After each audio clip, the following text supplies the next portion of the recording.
Guys அஸ்ஸலாமு அலைக்கும். நம்ம ஊர் பையங்க பிரியாணிக்கு ரம்ஜானுக்கு பிரியாணி போட்டே ஆகணும்னு சொல்லிட்டானுங்க. அப்படியே பிரியாணிக்கு தேவையான பொருளையும் நம்ம ஷாப்பிங் பண்ணிட்டு வந்துட்டோங்க.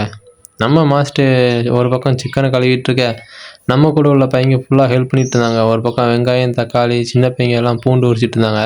ஸோ நாங்கள் ஒரு பக்கம் அடுப்பை வச்சு நாங்கள் மசாலா ரெடி பண்ணிட்டு இருந்தாங்க.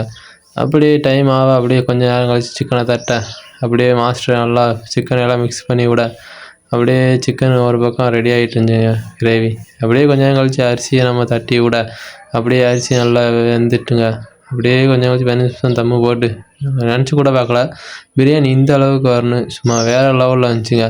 அப்படியே நம்ம கூட உள்ள பையங்களுக்கு நம்ம அப்படியே சர்வ் பண்ண, அப்படியே கூட எல்லாருமே இருந்த பையங்கள்லாம் ஒன்றா கூடி இருந்து அப்படியே பிரியாணியெல்லாம் சாப்பிட்டு நல்லா வேறு லெவலில் இருந்துச்சுங்க. நான் நினச்சி கூட பார்க்கல நம்மளாம் இப்படி செஞ்சோன்னு. பிரியாணி சும்மா வேறு லெவலுங்க.